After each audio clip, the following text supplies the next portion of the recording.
Here we go. Welcome to Jackal's Wrestling Entertainment Pod. As always, Caleb. Jeremiah. We want to start this episode off, first off, sending our thoughts and prayers to Hulk Hogan family. But we want to say a few things before we really got into this episode about Hulk Hogan. I'll let you take it away. Yeah, I just want to, wrestling world just shocked and saddened by the news of Hulk Hogan's passing Thursday morning.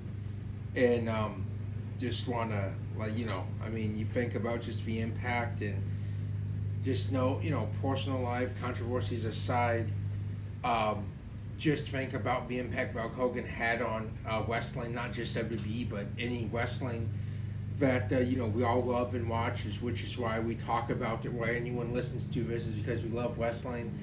And that just don't happen, in my opinion, and many people's opinions, if it's not for Hulk Hogan. I mean, you look at, just regional, local TV way back. I was, we were born after that era, but talking people, knowing the history of this business, you'd see it here and there. You'd have to really seek you out. You'd have to really be a fan to really know what it was. It was just a small little thing, no mainstream coverage, no anything. And you look at just the boom that was Hulkamania, when he'd win the championship, the war set over score of WrestleMania.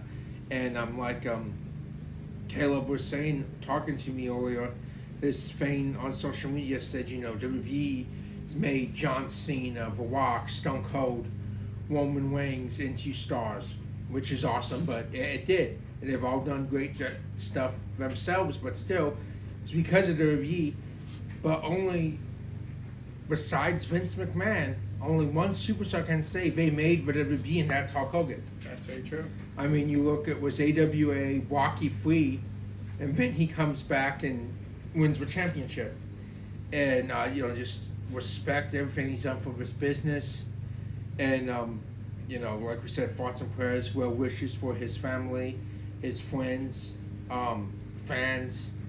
And also, real quick, before we get anything else, want to also send our best wishes and prayers to the family and friends of WWE Celebrity Ring Hall of Famer Ozzy Osbourne, who also passed away this Tuesday.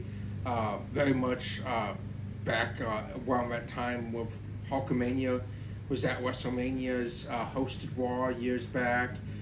You hear his song War Pigs for Survivor Series, I think, from 2022 on. Yep.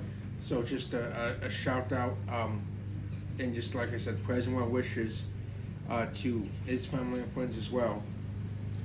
We're going to jump into just for Hulk Hogan segment, we're going to jump into a Hulk Hogan moments draft. And I'll explain how the rules of the draft before we do this, but it's included matches because a lot of people would say, yes, you had matches with Hulk Hogan, but every match, every kind of significant Hulk Hogan thing was a moment because that's where he made it. He made it more than just a wrestling match, and you could probably call most of his matches, not to say they weren't matches, but the moment of Hulk Hogan. I'm not going to say anything because it may be on the draft, but winning this or doing that or slamming Andre, all of those are moments, and that can go in on with the match on if those are picked. But the rules of the draft will be a snake draft because there are two people. It will start as in Jeremiah will pick one, I will pick two, Jeremiah will pick his last two, we'll do three each, and then I'll pick my last moment. And then that's how it will go. So 6 Hulk Hogan moments, they all have to be different. Once someone takes you off the board, it's gone. Someone else has to pick a different one. So Jeremiah gets the first pick. And when we talk about, I love a great idea. It's an awesome way just to have fun in a sad moment, but really talk about the love and memories and legacy that is Hulk Hogan. And I have to go with my number one pick. Have to go Hulk Hogan slamming Andre the Giant, WrestleMania 3, one of the most iconic moments in this business in wrestling, period. In the Silver Dome, it could be mistaken for a Superdome sometimes, but just a great moment. And long before I was here, before both of us here, but it just shows you the legacy. If everyone's watched that and knows that moment. So number one, Hogan slams Andre, WrestleMania 3. What moment? Okay, I like that. I kind of thought you were going to go in that area, and I want to go in this area. At the Ocean Center in Daytona, Hulk Hogan's the fourth man, NWO. I just think it just not only was iconic, Hulk Hogan's forced heel turn, it put WCW on the map, also pretty much started the Monday Night War because WCW didn't really have traction until the NWO started and Hall and Nash started it, but then when Hogan joined, WCW took off and would end up beating WWE for 83 straight weeks on Monday nights, and that's historic and has never been done by another wrestling show since. Exactly, and everyone says, and you can't lie, really gave birth to the attitude. It was NWO was edgy, and everything that WWF was doing at the time just wasn't up to par, and they had to switch to that edgier Stone Cold type programming that really just gave us, like you said, really kickstarted the Attitude Monday Night War because of how awesome the NWO was. Now, next up for my next pick, this is tough. I was going back and forth between a few, but I'm going to go with what kind of started Hulkamania. You touched on this a little bit. I'm going to go Hulk Hogan beating the Iron Sheik, winning his first WWE Championship. Yeah, I mean, that's historic. That's monumental. That's even on years ago a TV Guide's greatest moments. Yeah. Because, like you said, that's just how big it was. That's how huge that moment was. Now you give the next two picks. Wow, this is tough. There's so many of them. But next, for my number two, I have to pick Hogan Rock WrestleMania 18. And it's, like we said, it's so subjective. It's tough because there are so many great WrestleMania matches, but you look at the crowd for this one. This match is just so special, so rocks the face going into it. Hogan's the heel, but that Toronto crowd went for Hogan. I mean, even changing up so where he starts hulking up in the match as Hollywood because that's what the crowd wanted. Great match, just will always stand out. And the electricity in the air that night everybody still talks about.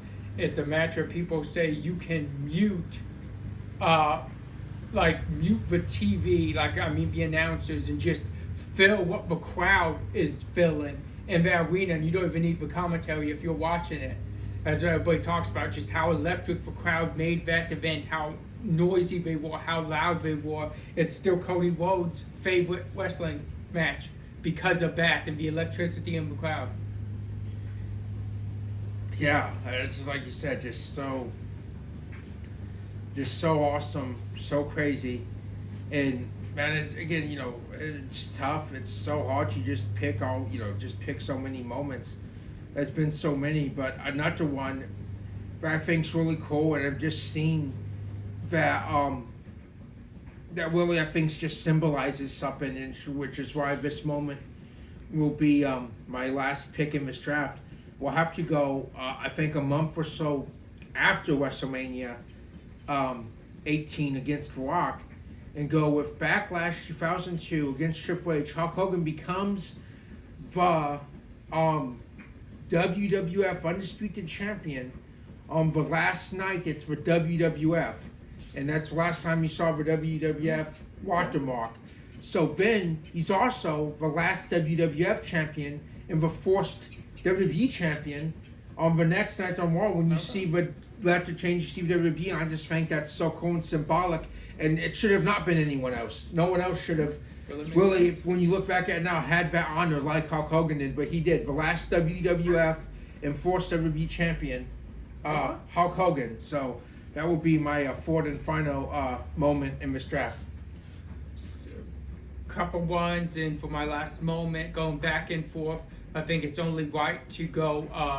Hulk Hogan takes his rightful place in the WWE Hall of Fame as my final pick for Hulk Hogan moment. I think what we talked about is a little bit of showing why he was deserving for that, but there's so much more that you could have went with, and just in general. But I think Hogan going in the Hall of Fame sums that all up and puts you all in that ball and the reason of why he was Hulk Hogan and why he made Hulkamania and ended up helping make WWE so special was because of all the moments we talked about, and it was all summarized in the Hall of Fame. Exactly, 100%. So true. We want to thank you guys for joining this Hulk Hogan memorial before we start the episode. Now we're going to jump into Monday Night Raw, and I'm going to ask you what you thought about the fiery face-off between CM Punk and Gunther to kick Monday Night Raw off. Man, I love it. Just, we've talked about it. We talked about it last week, and me and you've been talking about it too. I'm excited for the CM Punk Gunther World Championship match. Fiery promo, yes, because we really just SummerSlam is this upcoming weekend. There's really just a short little window in here, and you have like a WrestleMania type card. You have 2 nights, and you're filling you up. And I just think something like this just really helps, put that shot in the arm, really fires up moving forward this rivalry between, CM Punk said he came back, he wants to be a world champion, he won main event WrestleMania, he's main evented WrestleMania, he's still not won a world championship. Gunther has had a stronghold. Gunther's pointing out everything he's done why CM Punk hasn't done anything. CM Punk hasn't quite done that yet. I think great promo, and like I said, it really just helps make things a little personal, ramps this up heading into SummerSlam, I believe. Up next, we talked about this a few weeks ago, how Sheamus and Rusev gave us one heck of a match. The second match may have been even better than the first. Up next, we saw Sheamus and Rusev, number 2, and like I said, this one may have, as hard as it seemed, may have even beat out the first one. Yeah, I'm with you. This match was hard hitting. This was a great match, back and forth. Rusev tried once again to get the upper hand by underhanded means, but backfired. It did not work this time. Sheamus took advantage. It's not Sheamus's first World Event Department either. And great match. It's tied up. I really hope we get the rubber match at SummerSlam myself. And I'd like to be like, I know we have some steps on SummerSlam already, but I'd like it be like, I think a last man standing would really sum up what you could need, just because we talk about how hard hitting it's been. Like, how hard you get hit and not get back up after 10. Yeah, no, I'm with you right there. I mean, that's right there, that fantasy booking. If that happens, it just always adds so much more to an already stacked show. Yep. We would see backstage Bayley telling Lyra Valkyria that she got them a tag title match. She talked to Adam Pearce and they're challenging Raquel and Roxanne for the women's tag titles. What do you make of this? Is she actually trying to win tag titles with Valkyria, or is this like some mind game that she's trying to use to throw Valkyria off because Valkyria beat them at 2 out of 3 Falls match? This is really tough to say because, Bayley, she made the point, we never got it because of Becky. But now Lyra's just she's focused on Becky. She's not focused at this. She was very reluctant, but they both tried. They both put everything they had into the match. Yeah. Up next, we saw a number of contenders for the men's tag titles, where we would see Wild and Cruz defeat the New Day and the Creeds. No, this is very interesting, and it's nice to see. It looks like maybe we're finally starting to get a spotlight on the Raw Tag Team division here. And, we talked about the SmackDown one, and we'll really be talking about that when we get to SmackDown. But now we're going to see this, and I'm happy for Joaquin and Cruz del Toro, because you really don't get to see these guys a lot of times. A lot of times they're in that manager role, whether it be, for Rey Mysterio, Dragon Lee. We saw the favor torn this time, and Dragon Lee's out there for his guys, trying to help make sure nothing underhanded happens. I'm excited for this. They haven't really got that chance, and now they do. And I think them and Judgment Day will have a very good match when that time comes. Yeah, I do too. Up next, we would see Becky and Valkyria face off. Again, their promos before Bayley got included were very personal. We saw it going back to that for personal promos. Then it would jump right into our tag title match. But let's talk about this promo. Valkyria Becky, what'd you make of this promo? Oh, I mean, I think it was very good. Becky, against like she's saying, I had, she's her award. She goes, I had the most remarkable finish at Evolution. She goes, the way I came, I got that pin, the most skilled. And she's like, I just keep jumping through hoops. And she's like, that's what, what more do you want me to keep doing? I don't know. I beat Lila. I guess I have to do that again. And, just that. And Lila was like, no, she's still, Becky's underhanded means she's not for it. And then Becky said, well, maybe you finally actually, show me the appreciation and actually congratulate me this time when I beat you. So, no, again, this has been a great rivalry. I think so far you have put up for rivalry of the year. It's been going strong since the night after WrestleMania. And here we are heading into SummerSlam. So that's 4 months. Yeah. This rivalry's going strong. And I'm still love every match and promo between these two. It's very entertaining. Next, you saw the women's tag title match. So, like you said, Bayley and Valkyria, they gave it their all. But at the end, when the referee was distracted, Becky took Valkyria out of the match from the outside of the ring. Bayley would get handicapped and lose the match. Bayley looked visibly frustrated, like Valkyria messed her up on it. So what we thinking here, what we saw for retain, but what more are we thinking of the outcome of Valkyria and Bayley's tag team? Bayley looked like she was pretty mad at Valkyria. Yeah, no, I mean, that's still so many variables going on in this story and just the match itself. I mean, you look, great back and forth match. Becky, made her presence felt, determined the outcome of the match, but you can't forget the distraction also from Dorothy Dom outside. So a lot of stuff went in Judgment Day's favor to keep those tag titles in this, chaotic form. But Eric Train is and that's the question we have to ask. I mean, we had the triple threat Evolution, yes, and Lila won the number contenders match, but Bayley's still so woven into this rivalry, woven into this chapter that it's hard to think that,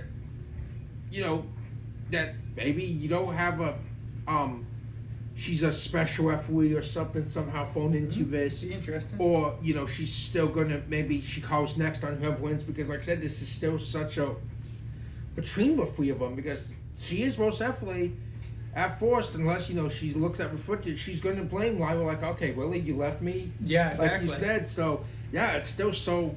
Like I said, she's a part of it now, just like Vieta too. So it's very interesting. See where this goes. Up next, we saw Karrion Kross finally get that victory over Sami Zayn. He used a lead pipe to the ribs of Sami Zayn to pick up a victory. What'd you make of this? And we also know that we're set for, I want to say, the wobble match between Kross and Zayn at SummerSlam. Yeah, well, first off, so I'm pointing out, I'm happy we see Kross more on TV. Him and Scarlett are both great performers, great promos. Package them together is just it works so well. And it's awesome. Now we saw him in Saudi. Now we're going to see him at SummerSlam. So that's a huge shout out for Kross right there. But another thing too is Kross is doing what he tells everyone else to do, what he tried to tell AJ Styles to do, what he's told Sami Zayn to do. He's going to win. Any means necessary. Karrion Kross is going to win. You're not going to see him have some kind of moral code or struggle with taking an advantage. Nope. He's going to hit you with full lead pipe. He's going to hit you with brass knuckles. He's going to low blow. He's going to do anything it takes to win. And we just have to wonder, is that going to get to Sami? Is he going to push and push so far that Sami is going to outrangle, even retaliate to those tactics himself? I think that's what Kross is trying to do, is push Sami to the edge. And do we see that at SummerSlam? Interesting. Up next, we saw a very good match before it was interrupted by Naomi. It was Io Sky and Stephanie Valcour. Every time we've seen these two women in the ring, we've never seen a finish. We saw Naomi interrupt, then eventually Rhea would come out, but a lot going on. But what'd you make of the match? Yeah, like you said, great match. We still never got that decisive finish. We don't know who is the better woman of the two in one-on-one action between Stephanie Valcour and Io Sky. It's always, like you said, awesome matches, interrupted by interference. We saw Naomi, we saw Chelsea and the Secret Harvest. We just saw, you said eventually Rhea came out. They cleaned house, but still, it's been chaotic. And, you have to wonder, if Io wins at SummerSlam, Stephanie gets whoever wins that triple threat match at Clash at Paris for one of Battle Royal or Evolution. So do we finally see that decisive match and we actually see it finish at Clash in Paris if Io is successful? It'll be interesting to see. I'm hoping we see that. I mean, I think it could be the best match on the Clash in Paris pay-per-view if we do get to see it. They've shown up every single time on Raw, but I mean, you have to look at the other way. Rhea and Valkyrie can't miss. Naomi Valkyrie can't miss. I just think either way you're gearing up for possibly the best match on the card. Exactly. It could be the show stiller. Yeah. You're right. I mean, we win either way. And whoever woman wins at SummerSlam, most fans win with that Clash in Paris match. Next, we got to see Roman and Jay talk to, a lot of Roman finally getting to talk to Paul Heyman is what this was. And then, of course, you had Bronson and Braun there, you had Jey Uso there, but his promo was built on the Roman and Paul Heyman aspect. So, what do you make of that? No, I think it was great. Like you said, we've really waited months to see Roman's reaction to it, because even that next night over Raw after WrestleMania, he never got to say anything. He came out, he was jumped by Braun Breaker, Seth Rollins there, so we finally got to see that. Heyman tried everything to avoid this, as he tried to get Roman to replace the injured Seth Rollins, thinking he could just make it right, thinking he could just saying, look what you get to control. Roman was not buying it. Instead, he warned Braun Breaker that what will happen to him, what happens to every person that trusts Paul Heyman. And like you said, we saw his response, some name calling, things tried to get out of hand. Jay would come out, like you said, even things up and set us up for this awesome blockbuster tag team match at SummerSlam. Yep. We kicked NXT off with a mixed 8-person tag. We would see Jacal pick up a victory over Hank, Tank, Zarya, and Ruka, with the help of Dark State, of course. But Tatum Paxley did pin and get a win over the Women's North American Champion. So huge win for Paxley. Is she possibly next in line? See, she could be, but she is so much into Jacal. Does Izzy Dame manipulate Tatum Paxton? Does Izzy Dame get that another shot that's so Ruka, you have to think? Sorry, correct. She pinned Zarya, but she did pin the ally of Women's North American Champion. But either way, that still sets her up. Exactly, that's what I'm saying. So you think she'd be next in line, but like you said, is Izzy going to take that shot for another rematch? I think so too. I think Izzy's just that. I don't think she says that she looks out for Tatum and wants the best, but I think Izzy's looking out for Izzy, and I think she will manipulate that possible match. Should be, because, like you said, no matter who you pinned, you still got winning that team with her on it, and like I said, that's her closest ally. But what I just want to know is, what's up? Is the Dark State and Colin connected somehow? Are Dark State guns for hire? Interesting. Is that what's going on here? Did Sean Spears or Izzy Dame make that call, make that, fade? It's just why? I just can't understand. It also seems very odd that when they came out, Colin was not surprised by this. They took advantage when they came out. Everyone on Hank, Tank, So, and Zarya's side, they were all thrown off. Yeah, exactly. I don't know, interesting. Up next, we saw Lash Legend and Jada Parker confront JC Jane and say they're coming for the NXT Women's Championship. What do you make of this, and would you like to see one or possibly both? Who would you like to see get the title match if it's between Lash and Jada? This is stuff, like both women are doing so well. I mean, we could see a triple threat situation, but if it is just one, and like I said, both of them are doing really well. Momentum's on there, but I feel in so many ways that Jada is in NXT the best woman to have not won a championship yet, in my opinion. I agree. to not win the women's championship, win women's North American championship, or even a tag championship. So I'd have to, if I have to pick one, Jada. I think we're going to see a triple threat possible scenario here. But no, I think that's great. And I mean, you look, it's all heels. So I mean, is this kind of turning Jada and Lash face in a sense? We saw, later on, JC say that it will be Fallon against Lash and Jasmine against Jada next week, which will be very interesting. Yeah, that's going to be very interesting. Up next, we saw Jasper Troy pick up the biggest win of his early career so far, even if it was by countout. He defeated Ricky Saints. Exactly, a win's a win. And that is the biggest win in his young career so far. We've seen him, take over to the limit loss, take Javon to the limit loss. But like you said, countout or not, it's a victory. And he just beat former North American champion Ricky Saints. And I still think it's over yet. I think that's far from over. We know Ricky's going to keep coming back until you absolutely get rid of him or he goes after someone else. Yeah. Up next, how cool of a moment was this? We saw The Undertaker on NXT. We saw him out there talking to Trick Williams, and it ended with him chokeslamming Trick Williams. Oh, man, it was such a great moment. The Undertaker still is The Undertaker. He still has it, even retired. His entrance is so awesome. Kid Rock music for Bike. Well, I mean, no Bike, but, that was for Biker Taker. In Houston, in his hometown, like I said, he still has it. Great moment. Being Trick. Tried to get the upper hand. It did not work. The Taker fought him. Steph Wonder,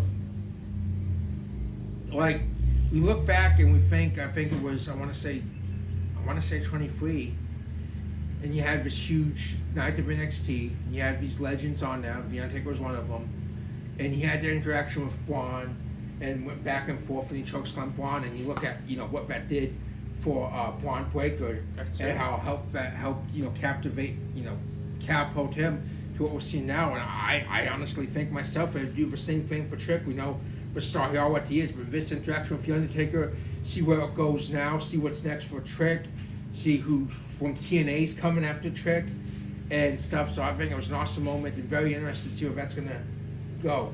I'm with you on that. Up next, we saw the singles debut of Blake Monroe. She defeated Wynn Sinclair. And then after the match, Jordan Grace would try to get the jump, but Blake Monroe was a step ahead because she knew she had already broke into the building. It ended with DDT and Jordan Grace on a steel chair on the outside of the ring.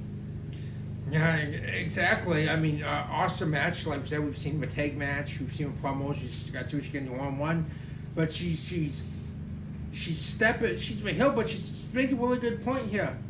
You're not going to get a jump on me because you posted on social media. You're coming in. So, just let that be a lesson learned. Hey, maybe I show afterwards, hey, this is how I got in here. But before, Blake Monroe just a step ahead. Just outsmarted Jordan in this moment. And I think Jordan's going to think twice before she goes to trick her next time. Yep. Up next, we saw Oba Femi retain his NXT championship against Josh Briggs and Inamura, and this was one heck of an NXT main event. Had that big fight feel to it. Yeah, exactly. And I don't know. We may know what's next for Oba, and we'll have to talk about that in just a second. But like you said, big, hard hit, and had that main event feel to it, delivered. And I don't think Briggs and Inamura is friends anymore after this match. I don't think so. We saw after the match, Briggs pushed Inamura into the steps and says, "I hate you. I don't like you anymore." I think we're going to see a big possible rivalry between them two to finish this out. I do too. And then we see before he ends, The Undertaker telling Javon's there all night trying to, he's talking to everyone, taking notes, trying to figure out his next move. And The Undertaker gave him a path. I can't say a clear path because it's by no means an easy task, but told him keep up what he's doing and go after the biggest dog in the yard. And you have the legend Undertaker saying that. I think To be honest, I think Javon's gotten better since the triple threat stuff with him, Oba, and Trick. We've seen more aggression from Javon Evans. He's winning. He's beating guys like Jasper Troy, way bigger than him, and he's going out and doing that. And like I said, just for more aggression, I think the next match between him and Oba is going to be a show stealer.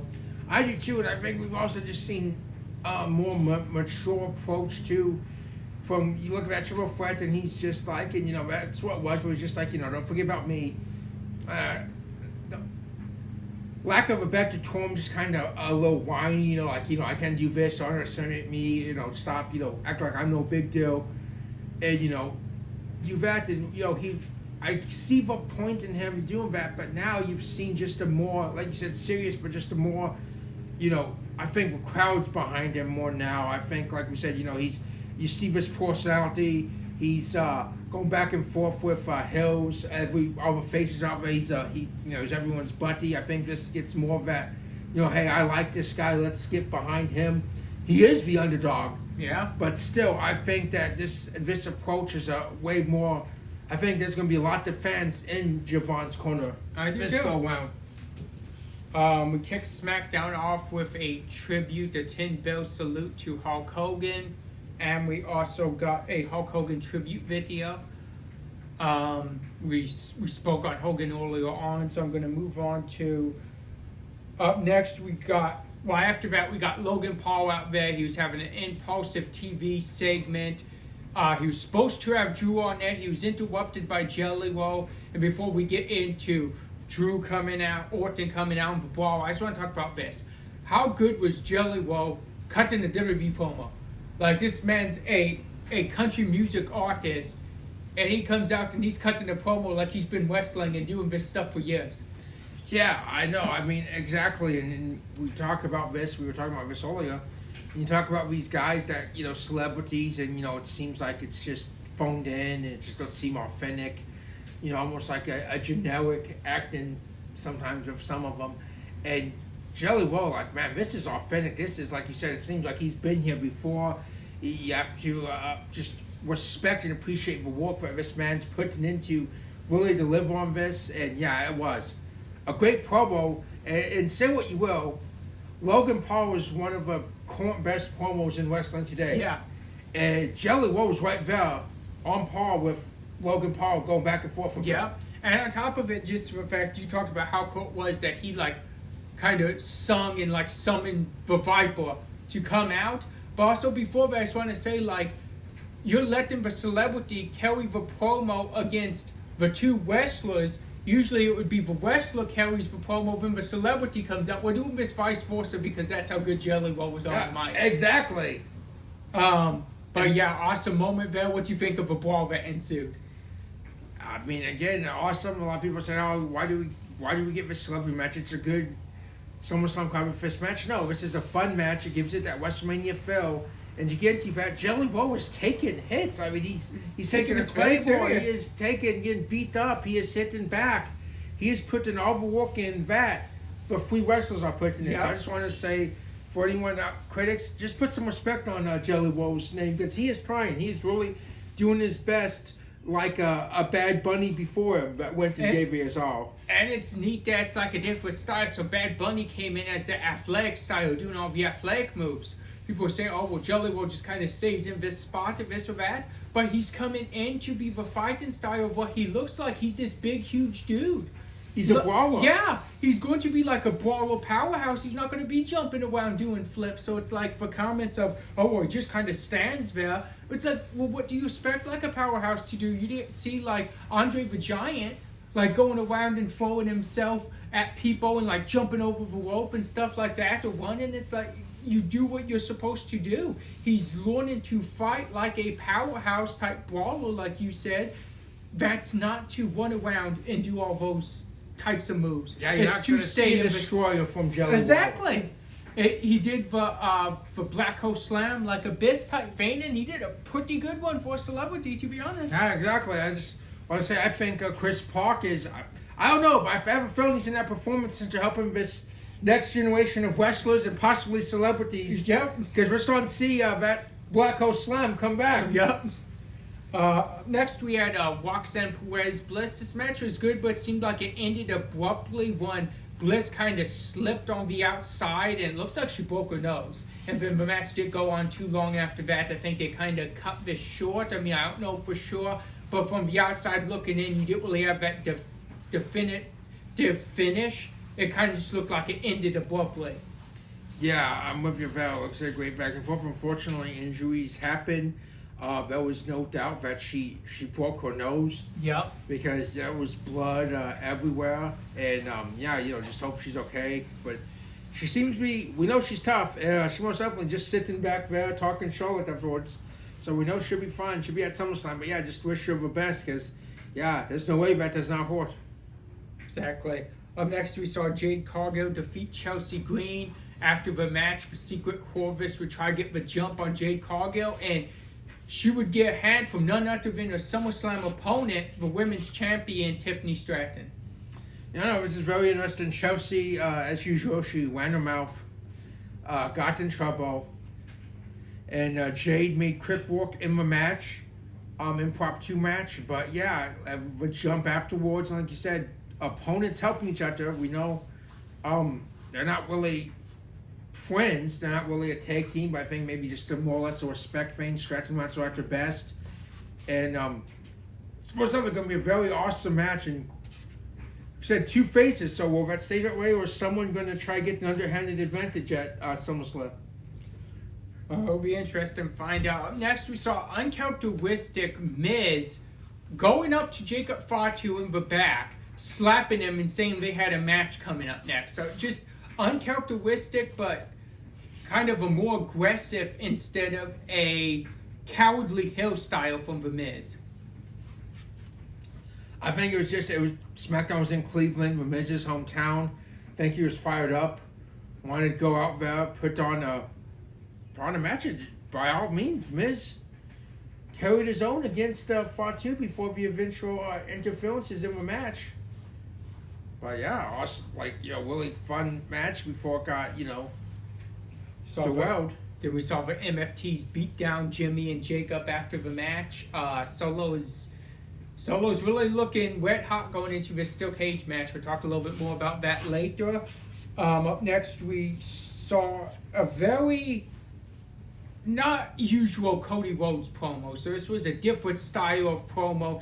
He did talk a little bit about Hulk Hogan. He ended up talking about SummerSlam and John Cena, but this was not the characteristic Cody promo we've been seeing. What do you think of this? I think it's just, I think some real life maybe possibly got in there too, because I think he talked about Hulk Hogan. I think that was most definitely on his mind. But I think Cody Rhodes, and maybe, from a fan exploit or just the stuff, I think he's just said he's tired of this. He don't want this this coward John Cena. He wants the best. He wants who is some people's go-to. A lot of people say is on the Mount Rushmore. He wants the John Cena wearing the belt the right way, the coming out with the flag, the towel like this, the running down to the ring. He wants that John Cena. He wants to say, I beat the best John Cena, not this, in Cody's words, shell of John Cena, this version of John Cena. I think Cody's trying to maybe see if that man's still there, if he still can reach him and get the best Cena he possibly can at SummerSlam. Interesting. Up next, we saw a big main event. We saw Andrade and Rey Fenix against Dexter Lumis and Joe Gacy of the Wyatt Six. The match would end in no contest because of all the interferences. And it would lead to the announcement of a 6-pack TLC tag team match for the SmackDown tag titles. But what did you make of the match and then leading up to this announcement? No, I mean, I like we talked about with SmackDown tag division is so awesome. You throw the Wyatts in there, but then you throw this new impromptu team of Andrade and Rey Fenix in there. And just really, again, showcases the talent that's there. And an awesome match. Like I said, everyone came out. And then we're gonna get possibly the match of the night of possibly the weekend of SummerSlam. I mean, you look at we know what these teams can do. We know the legendary TLC tag teams of the past. I I can't remember ever seeing a 6-pack one. So I think, in the best possible way, it's going to be a car crash out there. I think it's going to be a carnage everywhere, and whoever wins is really going to have to own this one against 5 other teams in this environment. Yep. Let's go talk about. We'll get to a throwback after I announce the match of the week, the MVP of the week. Then we're going to get into some rapid fire SummerSlam predictions. So for episode, we've had you guys for a while. We don't want you guys to lose interest. So as we do these SummerSlam predictions, I'll say first team that comes to our mind. We'll throw you out there. We'll try low interest and try something different. Okay. So no wheeze, no explanation? Yeah, just throw you out there. Okay. Let's see how this works. See if you guys can even comment or just give your rapid fire SummerSlam predictions when we get there. But match of the week, going to take the Sheamus Rusev. I thought that was one heck of a match. Going to take the I want to take the Valcourt EO. I wish we have had a definitive winner, but I think that was an amazing match too. We're going to take the 8-person mixed tag match from NXT and our main event triple threat from NXT for the NXT Championship. From SmackDown, I'm going to take the tag team match that did end in no contest. Still an amazing match beforehand. And I'm going to take Miz and Jacob Fatu because, as you said, that was like a show still on SmackDown. It was really good. I was. For this, I'm going to go with Sheamus and Rusev. I cannot give you that one at all. I think that was an amazing match. Just one heck of a, just as Sheamus would say, a banger. Exactly. It's tough. For MVP, there's like so many options, obviously. And I could go with someone that did a match, but I'm just going to go with someone that made their presence known. We finally got to see what he felt about Paul Heyman, this and that. I'm going with Roman Reigns. I think just the fact of, first off, the crowd's reaction to Roman when he came out, we finally got he held out the why, why Paul Heyman did this, why he thought Paul did this, and what he thought of it. He held out long enough until he came back. He had the crowd behind him and everything. Ended up spilling Bronson Reed at the end. But I just thought that was one heck of a way and one kind of finish to Monday Night Raw. I agreed 100%. Our fullback match will continue in memory to Hulk Hogan. I mean, we talk about it. Everyone does. I drafted it. WrestleMania 18, Hogan walked. But a lot of people don't talk about a really good match too. Underweighted. The following year, at No Way Out 2003, you had a rematch in Montreal. Some shenanigans, most definitely. But still a fun, you saw this time, definitive face, red and yellow Hulk Hogan against Hollywood Rock. Very fun match, very fun build-up to the match. So highly recommend No Way Out 2003, Hogan Walk 2. Okay, I love that pick. We've watched that match numerous times. Exactly, it's a fun one. So we're going to start our rapid-fire SummerSlam predictions because I have the nights, and I will announce what nights before I start those sections. But you said you think the TLC is going to be on Sunday, but it's not announced what night it's on specifically yet. So we're going to start off with that 6-pack TLC tag team. Wyatt. Oof. I have Rey Fenix and Andrade. Now let's go to Saturday night. We have our women's tag title match. Bliss and Flair against Roxanne and Raquel. Bliss and Flair. I'm going to agree with you. I'm going to go Bliss and Flair too. Next we have Gunther CM Punk. CM Punk. Ooh. I'm going Gunther. Next we have Randy and Jelly Roll against Drew and Logan Paul. Randy and Jelly Roll. I'm going with Randy and Jelly Roll too. Now we have Roman Reigns and Jey Uso against Braun and Bronson. Roman and Jay. I'm going Roman and Jay as well. Now we have Tiffany and Jade Cargill. Jade. Ooh, okay. I'm going Tiffany. Now we have Sammy and Cross. Cross. I'm going Sammy. Sunday night, as you said, because there's less matches, we feel, and you were telling me this that TLC match, they made enough space to have that huge match on there. But let's jump right off with Dominic AJ. Dom. AJ, I think it's his time. He's been waiting. He's been waiting for Dom. That's been great. John Cena, Cody. Cody. I'm going Cody too. Solo, Jacob, steel cage match. Solo. I'm going Jacob. Becky Lynch, Lyra Valkyria. Becky. Going Lyra. Naomi, Io, and Rhea. This is tough. I'm going with Naomi. Don't think she's losing it just yet. I'm going Io. Thank you guys for joining. We had a lot of fun on this episode. And again, we just wanted to say thoughts and prayers are with Ozzy Osbourne's family, Hulk Hogan's family, and everybody experiencing loss and stuff like that, and just tragedy. And they were two icons and legends. Thank you guys for joining us, and we'll see you guys next time.